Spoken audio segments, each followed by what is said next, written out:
Hi everyone! Still a hot summer dito sa Japan. This afternoon ay mamamasyal na naman tayo. Dahil ubong Yasumi and Sunday today, family bonding muna ang mga person. Konting trivia muna tayo sa mga di nakakaalam pala.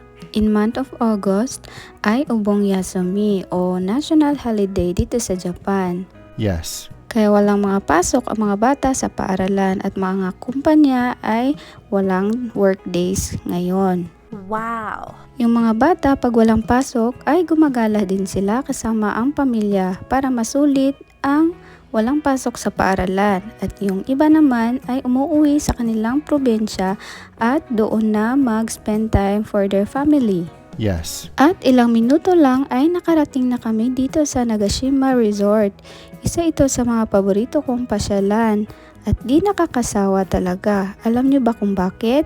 Kasi nandito na lahat. May amusement park, may swimming pool, onsen, at higit sa lahat, ang Just Dream Outlet. Ito ang lugar kung mahilig ka mag-shopping at gusto mong makamura dahil may iba't ibang clothing brands, shoes at mga anik-anik pa rito na makikita mo.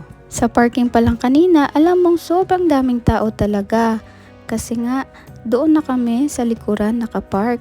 Pagbungad pa lang ng mga clothing brands ay pumasok na kami at nakabili rin. Nag-iikot din kami sa iba kasi malawak din ito.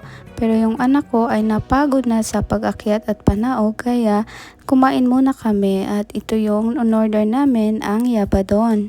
Wow! So happy eating sa inyo guys! Itong unang subo ay para sa inyo. Napakasarap din itong yabadon. Hindi ako nagsasawa kahit nakailang kain na rin ako nito. Marami ding mga katapat namin na kumakain kaya nahihiya ako mag-video. Hello. Pagkatapos namin kumain ay nagpatuloy lang kami sa pamamasyal at nakita namin itong butter cake na pinipilahan at mukhang masarap kaya bumili na kami. Woo!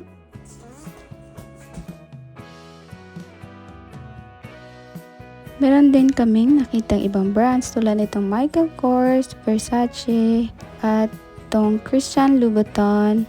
Pumasok din kami dito sa Tory Burch na ang gaganda ng mga sapatos. Wow! Lastly ay dito kami pumasok sa Charles & Kit na brand. Sa TikTok ko lang din ito nakikita at sa mga ibang influencer. At syempre hindi nakapigil ang auntie nyo ay napabili talaga ako. Grabe, ang ganda. Medyo nakales talaga kami na malaki bongga kaya maganda talagang bumili dito sa mga outlet. Dahil medyo paggabi na ay lumabas na din kami kasi may dadaanan pa kami.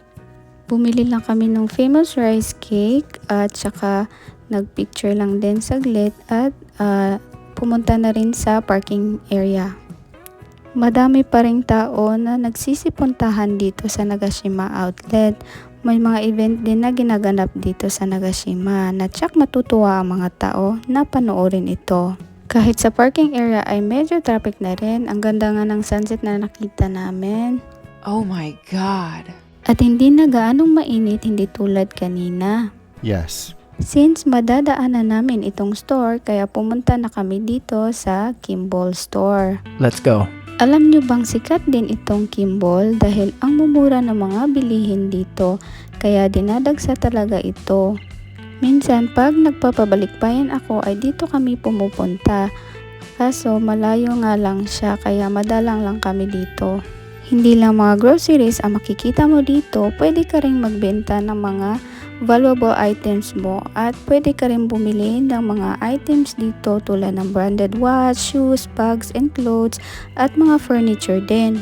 May nakita din akong murang perfume dito at ang babango din. Kung nagtitipid ka ay isa itong recommended na lugar na dapat nyong puntahan. Tsak ay mabubudol din kayo sa daming mura. Hindi na masakit sa bulsa. Gusto ko rin talagang pumunta sa mga second hand or surplus o mga thrift shop na tulad nitong Kimball.